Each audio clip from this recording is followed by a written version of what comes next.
सत श्री अकाल। न्यूज़ 18 पंजाब हरियाणा हिमाचल देख रहे सारे दर्शकों का स्वागत। मैं हां अमृतवती।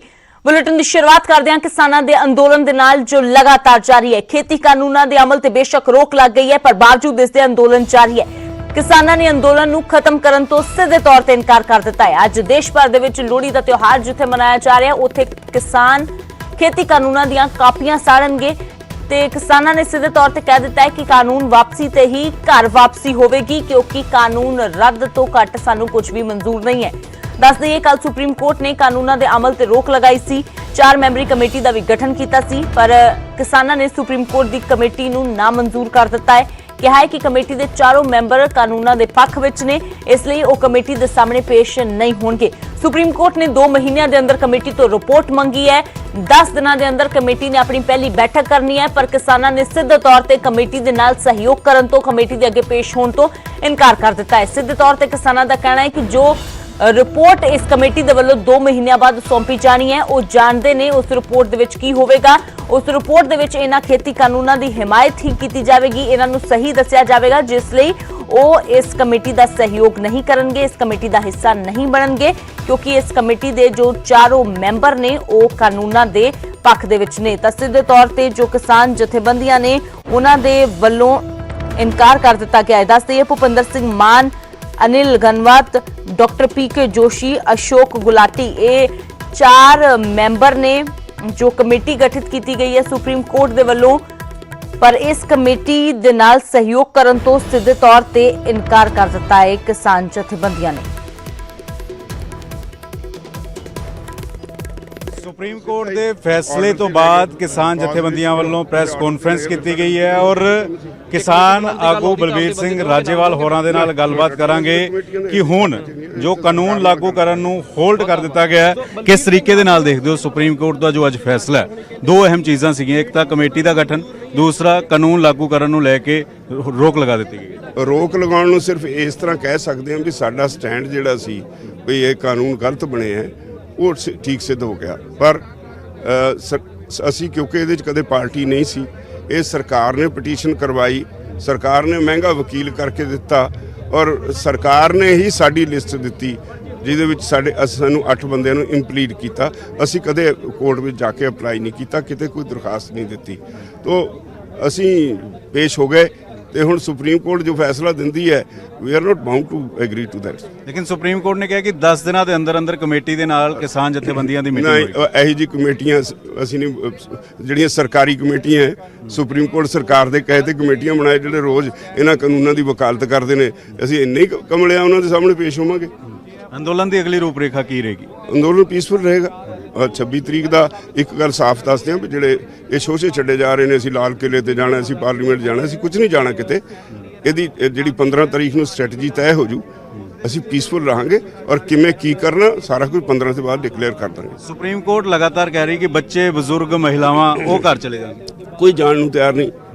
वो लोग शहरी लोग ने, उन्होंने पिंडुआं की मानसिकता का नहीं पता, उन्होंने साइकी समझने की कोशिश नहीं करते। सबनों अपने बच्चों के भविख का फिक्र है। एक सवाल सुप्रीम कोर्ट च भी अज याचिकाकर्ता के वकील वालों कहा गया कि सिख फॉर जस्टिस वाले अंदर आ गए ने, खालिस्तानी फंडिंग हो रही है, इस गल का जिक्र भी सुप्रीम कोर्ट उन्होंने फड़ लैन, वो की करते हैं एडे नालायक जिन्होंने ये पता भी सिख फॉर जस्टिस वाले हैगे, वो सुप्रीम कोर्ट जाके चीकां मारते हैं, इतों फड़ लैन उन्होंने। असी कदों कहने साडे किते है सके ने, वो साडा उन्हां नाल कोई संबंध नहीं है। एवें इल्जाम तराशी वो पहले दिन तो ही लाई जांदे। 15 तरीक की मीटिंग सरकार दे नाल जाओगे? हाँ पक्का। बलबीर सिंह राजेवाल होरां ने दस्सिया कि 15 तरीक की मीटिंग दे विच जाया जाएगा, लेकिन कमेटी के सामने पेश नहीं होया जाएगा और जदों तक कानून रद्द नहीं होंदे उदों तक अंदोलन जिहड़ा वा इसे तरीके दे नाल जारी रहेगा। कैमरामैन विनोद दे नाल पंकज कपाई, न्यूज़ 18। बेशक खेती कानूनों के अमल से सुप्रीम कोर्ट ने रोक लगा दी है, पर किसानों का अंदोलन भी जारी है। सीधे तौर पर किसान अपनी गल ते डटे हुए ने कि वो कमेटी का सहयोग नहीं करेंगे, सामने पेश नहीं होंगे। रोहित बांसल मेरे सहयोगी ज्यादा जानकारी लिए जुड़े ने। रोहित, 4 मैंबर जो कमेटी दे विच ने, सीधे तौर पर किसान जथेबंदियां कल तो यह कह रही ने कि जो कमेटी की रिपोर्ट उन्होंने 2 महीने बाद सौंपनी है, वो जानते हैं कि उस रिपोर्ट दे विच की होवेगा, इसलिए वो सहयोग नहीं करेंगे इस कमेटी का। ਜੀ ਬਿਲਕੁਲ ਅਮਰਤ, ਜੇਕਰ ਕੱਲ ਦੇ ਸੁਪਰੀਮ ਕੋਰਟ ਦੇ ਫੈਸਲੇ ਨੂੰ ਦੇਖਿਆ ਜਾਵੇ ਤਾਂ ਸੁਪਰੀਮ ਕੋਰਟ ਨੇ ਆਉਣ ਵਾਲੇ ਅਗਲੇ ਹੁਕਮਾਂ ਤੱਕ ਜਿਹੜੇ ਇਹ ਕਾਨੂੰਨ ਉਹਨਾਂ ਤੇ ਰੋਕ ਲਗਾ ਦਿੱਤੀ ਸੀ ਔਰ ਇਸ ਦੇ ਨਾਲ ਹੀ ਤੇ 4 ਮੈਂਬਰੀ ਕਮੇਟੀ ਦਾ ਗਠਨ ਕਰਤਾ ਸੀ ਔਰ ਨਾਲ ਇੱਕ ਗੱਲ ਕਹੀ ਗਈ ਸੀ ਕਿ ਕਿਸਾਨਾਂ ਵੱਲੋਂ ਔਰ ਕੇਂਦਰ ਵੱਲੋਂ ਆਪਣਾ ਜਿਹੜੇ ਮੁੱਦੇ ਉਹ ਇਸ ਕਮੇਟੀ ਦੇ ਸਾਹਮਣੇ ਰੱਖ ਸਕਦੇ ਨੇ ਔਰ ਅਸੀਂ 2 ਮਹੀਨੇ ਬਾਅਦ ਕਮੇਟੀ ਤੋਂ ਰਿਪੋਰਟ ਲਵਾਂਗੇ। ਕਮੇਟੀ ਦੀ ਰਿਪੋਰਟ ਕੀ ਗਏਗੀ, ਕਮੇਟੀ 10 ਦਿਨਾਂ ਦੇ ਅੰਦਰ ਅੰਦਰ ਸ਼ਾਇਦ ਆਪਣੀ ਰਿਪੋਰਟ ਸੌਂਪ ਸਕਦੀ ਹੈ ਤਾਂ ਉਸ ਚੀਜ਼ ਨੂੰ ਲੈ ਕੇ ਜਿਹੜੀ ਗੱਲਬਾਤ ਹੋਏਗੀ ਉਸ ਤੋਂ ਬਾਅਦ ਇੱਕ ਹੋਰ ਫੈਸਲਾ ਸੁਪਰੀਮ ਕੋਰਟ ਵੱਲੋਂ ਲਿਆ ਜਾ ਸਕਦਾ ਹੈਗਾ। ਤਾਂ ਕਿਸਾਨਾਂ ਨੇ ਸਾਫ਼ ਕਹਿ ਦਿੱਤਾ ਕਿ ਜਿਹੜੇ 4 ਮੈਂਬਰ ਕਮੇਟੀ ਦੇ ਨਿਯੁਕਤ ਕੀਤੇ ਗਏ ਨੇ ਉਹ ਚਾਰੇ ਦੇ ਚਾਰੇ ਮੈਂਬਰ ਸਰਕਾਰ ਪੱਖੀ ਨੇ। ਹੁਣ ਤੋਂ ਜਦੋਂ ਪਿਛਲੇ ਮਹੀਨਿਆਂ ਵੱਲ ਝਾਤ ਮਾਰਦੇ ਜਿਹੜੇ ਉਹਨਾਂ ਦੇ ਅਖਬਾਰਾਂ ਜਾਂ ਵੱਖ-ਵੱਖ ਰਸਾਲਿਆਂ ਦੇ ਵਿੱਚ ਜੋ ਆਰਟੀਕਲ ਸਾਹਮਣੇ ਆਏ ਨੇ ਉਹ ਸਿੱਧੇ ਸਰਕਾਰ ਦੇ ਪੱਖ ਦੇ ਨੇ ਔਰ 2 ਮੈਂਬਰ ਤਾਂ ਅਜਿਹੇ ਨੇ ਜਿਨ੍ਹਾਂ ਨੇ ਕਾਨੂੰਨ ਪਾਸ ਕਰਨ ਤੋਂ ਬਾਅਦ ਸਰਕਾਰ ਨੂੰ ਪੱਤਰ ਲਿਖ ਕੇ ਧੰਨਵਾਦ ਕੀਤਾ।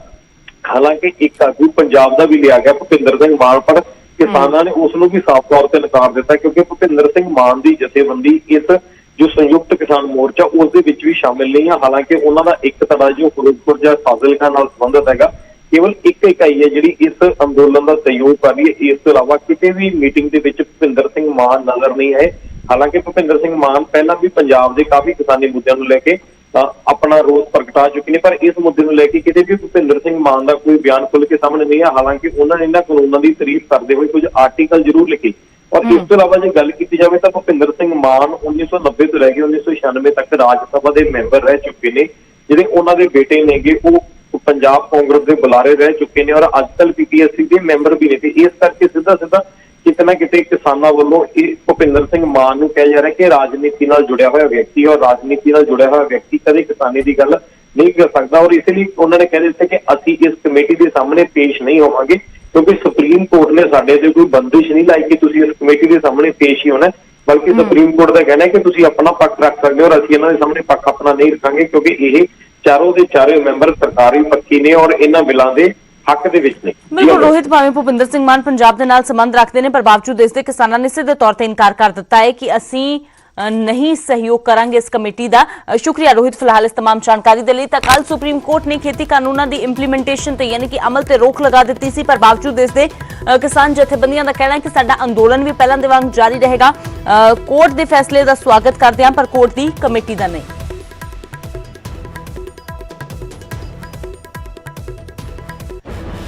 तो सुप्रीम कोर्ट के वल्लों जो 4 मैंबरी कमेटी बनाई गई है उस कमेटी का पहला बयान सामने आया है। कमेटी मैंबर अनिल कनवट बोले ने कि कमेटी ते सवाल चुकना गलत है। कमेटी मैंबरां दा किसी पार्टी दे नाल ताल्लुक नहीं है। कमेटी दे सारे मैंबर निरपक्ष ने।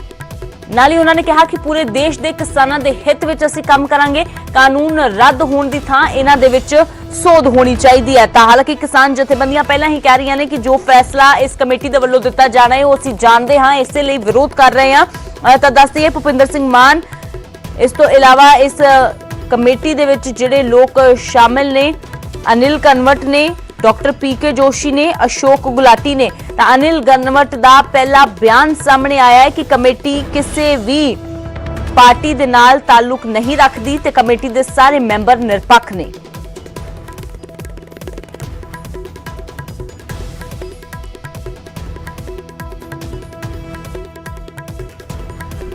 तो ये आंदोलन कहीं तो रुकना चाहिए और किसानों के हित में एक कानून बनना चाहिए। किसानों की जो मांग है कि ये नए कानून किसानों के हित में नहीं है वो रद्द करे, लेकिन रद्द करने के बजाय उसमें संशोधन होना चाहिए, ये हमारी भी मांग रही है पहले से। तो अभी सुप्रीम कोर्ट ने इसमें इंटरवेंशन करके उसको स्टे दिया है। वो कितने दिनों तक दिया है कि उसका ये कार्यकाल मुझे मालूम नहीं है, लेकिन इस दरमियान जो आंदोलक किसान नेता है उन्होंने कमेटी के साथ सहकार्य करके चर्चा करके उनकी बात रखनी चाहिए और फिर जो रिपोर्ट तैयार होगी उसमें उन लोगों को भी न्याय मिलेगा जो आज रास्ते पे बैठे उनको भी न्याय मिलेगा। कुछ किसान फ्रीडम चाहते हैं उनको भी फ्रीडम मिलेगा और एक तरीके से पूरे देश के किसानों को इसमें न्याय मिलेगा, उनकी उन्नति होगी, उनकी आय बढ़ेगी।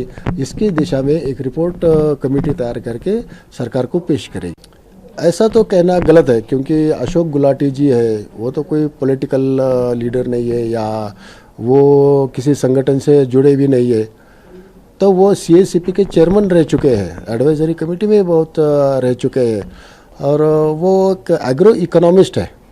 उनकी खुद की कुछ विचारधारा नहीं है या कोई पार्टी से भी जुड़े हुए नहीं है, तो ये सरकार के हित में है ऐसा उनको तो नहीं कहा जा सकता।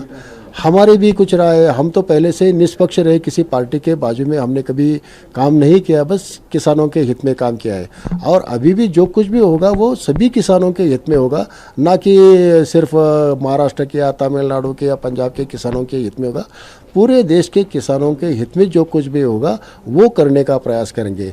जहाँ MSP के सपोर्ट की ज़रूरत है वहाँ MSP रहेगी, रहने के अगर हो सकते हैं तो वो भी हम सिफारिश करेंगे। तो ये सब पूरी स्टडी होने के बाद ही होगा।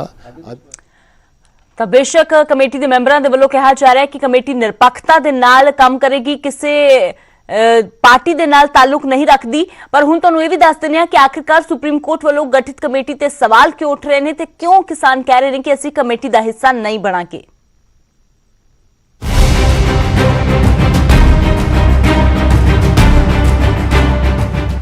ਸੁਪਰੀਮ ਕੋਰਟ ਨੇ ਖੇਤੀ ਕਾਨੂੰਨਾਂ ਨੂੰ ਹੋਲਡ ਕਰਨ ਦਾ ਹੁਕਮ ਸੁਣਾਉਂਦੇ ਹੋਏ ਇੱਕ 4 ਮੈਂਬਰੀ ਕਮੇਟੀ ਦਾ ਗਠਨ ਕੀਤਾ ਹੈ ਜੋ ਇਸ ਮਸਲੇ ਨੂੰ ਸੁਲਝਾਉਣ ਦੇ ਵਿੱਚ ਮਦਦ ਕਰੇਗੀ। 4 ਮੈਂਬਰੀ ਕਮੇਟੀ ਦੇ ਵਿੱਚ ਡਾਕਟਰ ਅਸ਼ੋਕ ਗੁਲਾਟੀ, ਪ੍ਰਮੋਦ ਕੁਮਾਰ ਜੋਸ਼ੀ, ਕਿਸਾਨ ਆਗੂ ਭੁਪਿੰਦਰ ਸਿੰਘ ਮਾਨ ਤੇ ਅਨਿਲ ਧਨਵਤ ਸ਼ਾਮਲ ਨੇ। ਤੁਹਾਨੂੰ ਗ੍ਰਾਫਿਕਸ ਦੇ ਜ਼ਰੀਏ ਇਹਨਾਂ 4 ਮੈਂਬਰਾਂ ਬਾਰੇ ਸੰਖੇਪ ਜਾਣਕਾਰੀ ਵੀ ਦੇ ਦਿੰਦੇ ਹਾਂ। ਸਭ ਤੋਂ ਪਹਿਲਾਂ ਗੱਲ ਕਰਦੇ ਹਾਂ ਕਮੇਟੀ ਦੇ ਮੈਂਬਰ ਡਾਕਟਰ ਅਸ਼ੋਕ ਗੁਲਾਟੀ ਦੀ। ਭਾਰਤ ਦੇ ਮਸ਼ਹੂਰ ਤੇ ਪ੍ਰਸਿੱਧ ਖੇਤੀਬਾੜੀ ਅਰਥ ਸ਼ਾਸਤਰੀ ਨੇ, ਜਿਨ੍ਹਾਂ ਨੂੰ ਖੇਤੀਬਾੜੀ ਦੇ ਵੱਖ-ਵੱਖ ਵਿਸ਼ਿਆਂ ਤੇ ਖੋਜ ਕਰਨ ਬਦਲੇ 2015 ਦੇ ਵਿੱਚ ਪਦਮ ਸ਼੍ਰੀ ਅਵਾਰਡ ਵੀ ਮਿਲਿਆ। ਡਾਕਟਰ ਗੁਲਾਟੀ ਨੇ ਖੇਤੀਬਾੜੀ ਵਪਾਰ ਤੇ ਫੂਡ ਸਿਕਿਉਰਿਟੀ ਤੇ ਖੋਜ ਕੀਤੀ ਹੈ। ਇਸ ਤੋਂ ਇਲਾਵਾ ਉਹਨਾਂ ਨੇ ਫਸਲਾਂ ਦੇ ਮੁੱਲ, ਫਸਲ ਬੀਮਾ ਤੇ ਸਬਸਿਡੀਆਂ ਆਦਿ ਵਿਸ਼ਿਆਂ ਤੇ ਚਾਨਣਾ ਪਾਇਆ। ਇਸ ਵਕਤ ਡਾਕਟਰ ਅਸ਼ੋਕ ਗੁਲਾਟੀ ICRIER ਮਤਲਬ Indian council of research on international economic relation ਨਵੀਂ ਦਿੱਲੀ ਵਿੱਚ ਖੇਤੀਬਾੜੀ ਦੇ ਇਨਫੋਸਿਸ ਚੇਅਰ ਪ੍ਰੋਫੈਸਰ ਵਜੋਂ ਸੇਵਾ ਨਿਭਾ ਰਹੇ ਨੇ। ਇਸ ਤੋਂ ਪਹਿਲਾਂ ਉਹ ਭਾਰਤ ਸਰਕਾਰ ਦੇ ਕਮਿਸ਼ਨ ਆਫ ਐਗਰੀਕਲਚਰ ਕਾਸਟ ਤੇ ਪ੍ਰਾਈਸਿਸ ਦੇ ਵਿੱਚ ਚੇਅਰਮੈਨ ਵਜੋਂ ਵੀ ਸੇਵਾ ਨਿਭਾ ਚੁੱਕੇ ਨੇ। ਇੰਨਾ ਹੀ ਨਹੀਂ, ਡਾਕਟਰ ਗੁਲਾਟੀ IFPRI ਮਤਲਬ international food policy research institute ਦੇ ਵਿੱਚ ਏਸ਼ੀਆਈ ਡਾਇਰੈਕਟਰ ਵਜੋਂ ਵੀ ਕੰਮ ਕਰ ਚੁੱਕੇ ਨੇ। ਇਸੇ ਡਿਪਾਰਟਮੈਂਟ ਦੇ ਵਿੱਚ ਉਹ ਇਸ ਤੋਂ ਪਹਿਲਾਂ ਵਾਸ਼ਿੰਗਟਨ DC ਵਿੱਚ ਵੀ ਡਾਇਰੈਕਟਰ ਵਜੋਂ ਕੰਮ ਕਰ ਚੁੱਕੇ ਨੇ। ਇਨ੍ਹਾਂ ਅਹੁਦਿਆਂ ਤੋਂ ਇਲਾਵਾ ਉਹ institute of economic growth university enclave Delhi ਦੇ ਵਿੱਚ ਨਾਬਾਰਡ ਚੇਅਰ ਪ੍ਰੋਫੈਸਰ ਤੇ ਐਗਰੀਕਲਚਰ ਐਂਡ ਰੂਰਲ ਡਿਵੈਲਪਮੈਂਟ ਦੇ NCAER ਦੇ ਵਿੱਚ ਡਾਇਰੈਕਟਰ ਵਜੋਂ ਵੀ ਸੇਵਾ ਨਿਭਾ ਚੁੱਕੇ ਨੇ।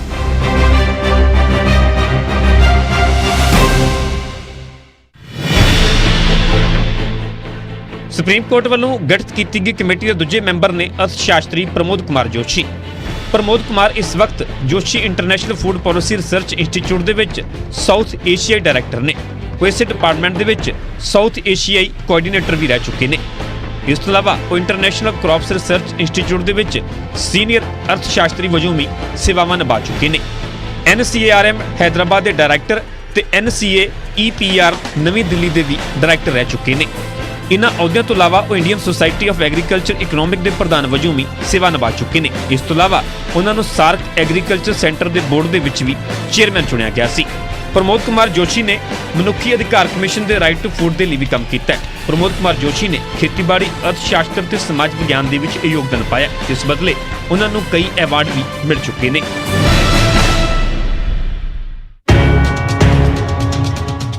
ਸੁਪਰੀਮ ਕੋਰਟ ਵੱਲੋਂ ਬਣਾਈ ਗਈ ਕਮੇਟੀ ਦੇ ਤੀਜੇ ਮੈਂਬਰ ਨੇ ਭੁਪਿੰਦਰ ਸਿੰਘ ਮਾਨ। ਪੰਜਾਬ ਦੇ ਬਟਾਲਾ ਇਲਾਕੇ ਦੇ ਰਹਿਣ ਵਾਲੇ ਭੁਪਿੰਦਰ ਸਿੰਘ ਮਾਨ ਭਾਰਤੀ ਕਿਸਾਨ ਯੂਨੀਅਨ ਦੇ ਪ੍ਰਧਾਨ ਨੇ। 1995 ਦੇ ਵਿੱਚ ਉਹਨਾਂ ਨੂੰ ਮੈਂਬਰ ਰਾਜ ਸਭਾ ਵਜੋਂ ਚੁਣਿਆ ਗਿਆ ਸੀ। ਕਿਸਾਨਾਂ ਲਈ ਲਹਿਰ ਚਲਾਉਣ ਬਦਲੇ ਉਹਨਾਂ ਨੂੰ ਰਾਜ ਸਭਾ ਮੈਂਬਰ ਚੁਣਿਆ ਗਿਆ। ਇਸ ਤੋਂ ਇਲਾਵਾ ਉਹ ਆਲ ਇੰਡੀਆ ਕਿਸਾਨ ਕੋਆਰਡੀਨੇਸ਼ਨ ਕਮੇਟੀ ਦੇ ਚੇਅਰਮੈਨ ਵੀ ਰਹਿ ਚੁੱਕੇ ਨੇ। ਕਿਸਾਨਾਂ ਦੀਆਂ ਮੰਗਾਂ ਦੇ ਲਈ 1997 ਦੇ ਵਿੱਚ ਕਿਸਾਨਾਂ ਦੇ ਨਾਲ ਵਾਹਗਾ ਬਾਰਡਰ ਤੱਕ ਮਾਰਚ ਕੱਢਿਆ ਤੇ ਪਾਕਿਸਤਾਨ ਦੇ ਜ਼ਰੀਏ ਮੁਫਤ ਵਪਾਰਕ ਰਸਤਾ ਕੱਢਣ ਦੀ ਮੰਗ ਕੀਤੀ ਗਈ ਸੀ। ਸੁਪਰੀਮ ਕੋਰਟ ਵੱਲੋਂ ਗਠਿਤ ਕੀਤੀ ਗਈ ਕਮੇਟੀ ਦੇ ਚੌਥੇ ਮੈਂਬਰ ਨੇ ਅਨਿਲ ਧਨਵਤ। ਅਨਿਲ ਧਨਵਤ ਸ਼ੇਤਕਾਰੀ ਸੰਗਠਨ ਦੇ ਪ੍ਰਧਾਨ ਨੇ। ਸ਼ੇਤਕਾਰੀ ਸੰਗਠਨ ਮਹਾਰਾਸ਼ਟਰ ਦੇ ਕਿਸਾਨਾਂ ਦੀ ਜਥੇਬੰਦੀ ਹੈ। ਇਹ ਜਥੇਬੰਦੀ ਅਰਥ ਸ਼ਾਸਤਰੀ ਸ਼ਰਦ ਜੋਸ਼ੀ ਨੇ ਬਣਾਈ ਸੀ। ਸ਼ੇਤਕਾਰੀ ਜਥੇਬੰਦੀ ਖੇਤੀ ਕਾਨੂੰਨਾਂ ਦਾ ਸਮਰਥਨ ਕਰਦੀ ਹੈ। Bureau report, news 18 Punjab.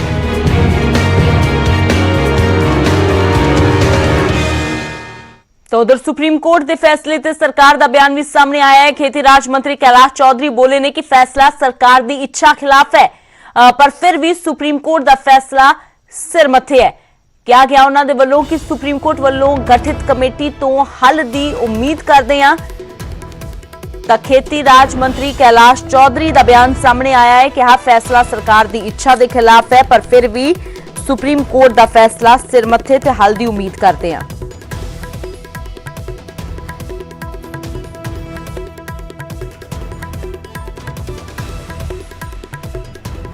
हम तो चाहते थे कि ये कानून यथावत रहे, होल्ड नहीं हो, लेकिन उसके बावजूद भी सुप्रीम कोर्ट का जो निर्णय है वह सर्वमान्य है और निश्चित रूप से हम इस निर्णय का स्वागत करते हैं। और जो ये कमेटी बनी है उस कमेटी के माध्यम से निश्चित रूप से पूरे देश के जो किसान हैं उनकी भी राय ली जाएगी, एक्सपर्ट है जो इस एग्रीकल्चर के अंदर उनकी भी राय होगी। और जो अगला जब फैसला आएगा सुप्रीम कोर्ट का तो निश्चित रूप से इस रिपोर्ट के आधार पर आएगा। तो मुझे ये विश्वास है कि निश्चित रूप से इन कानूनों के अंदर जो किसानों के हित के हैं उन बातों को ध्यान में रखकर ये किया जाएगा। और इस बात का हम पहले ही कह रहे थे किसान यूनियन के लोगों से कि वार्ता से ही इसका समाधान निकल सकता है। तो निश्चित रूप से संवाद बढ़ेगा और आज इस बात ਤੇ ਉਧਰ ਸੁਪਰੀਮ ਕੋਰਟ ਦੇ ਫੈਸਲੇ ਤੋਂ ਬਾਅਦ ਪੰਜਾਬ ਦੇ ਵਿੱਚ ਵੀ ਹਲਚਲ ਤੇਜ਼ ਹੋ ਗਈ ਹੈ। ਕੈਪਟਨ ਸਰਕਾਰ ਨੇ ਫੈਸਲੇ ਤੇ ਮੰਥਨ ਲਈ ਕੱਲ ਕੈਬਨਿਟ ਦੀ ਮੀਟਿੰਗ ਸੱਦ ਲਈ ਹੈ। ਉੱਥੇ ਹੀ ਮਸਲੇ ਤੇ ਸਿਆਸਤ ਵੀ ਭਖ ਗਈ ਹੈ।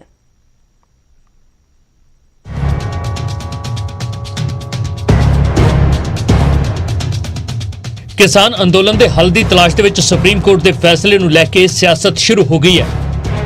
ਕਾਂਗਰਸ ਨੂੰ ਲੱਗਦਾ ਹੈ ਕਿ ਫੈਸਲਾ ਇੱਕ ਤਰਫਾ ਹੈ ਕਿਉਂਕਿ ਜਿਸ ਵੇਲੇ ਦੇਸ਼ ਦੀ ਸਭ ਤੋਂ ਵੱਡੀ ਅਦਾਲਤ ਨੇ ਕਾਨੂੰਨਾਂ ਤੇ ਅੰਤਰਿਮ ਰੋਕ ਲਾਈ ਉਸ ਵੇਲੇ ਅਦਾਲਤ ਦੇ ਵਿੱਚ ਕਿਸਾਨਾਂ ਦਾ ਕੋਈ ਵਕੀਲ ਮੌਜੂਦ ਨਹੀਂ ਸੀ। ਪਹਿਲੀ ਗੱਲ ਤੇ ਸੁਪਰੀਮ ਕੋਰਟ ਨੂੰ ਇਹ ਵਿੱਚ ਜ਼ਰੂਰ ਜਿਹੜੇ ਐਡਵੋਕੇਟਸ ਪੇਸ਼ ਹੋਏ ਨੇ, ਪਹਿਲੀ ਗੱਲ ਤੇ ਕਿਸਾਨਾਂ ਦੇ ਐਡਵੋਕੇਟ ਪੇਸ਼ ਹੀ ਕੋਈ ਨਹੀਂ ਹੋਇਆ ਤੇ ਵਨ ਸਾਈਡਡ ਫੈਸਲਾ ਵੀ ਕਿਹਾ ਜਾ ਸਕਦਾ। ਕਾਂਗਰਸ ਨੂੰ ਤਾਂ ਸੁਪਰੀਮ ਕੋਰਟ ਦੇ ਵੱਲੋਂ ਬਣਾਈ ਗਈ ਕਮੇਟੀ ਤੇ ਵੀ ਇਤਰਾਜ਼ ਹੈ।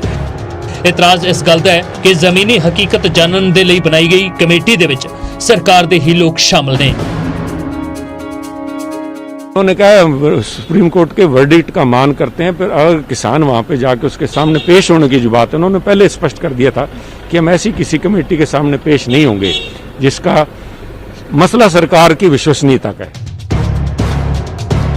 ਆਮ ਆਦਮੀ ਪਾਰਟੀ ਕਾਂਗਰਸ ਤੋਂ ਵੀ 2 ਕਦਮ ਅੱਗੇ ਹੈ।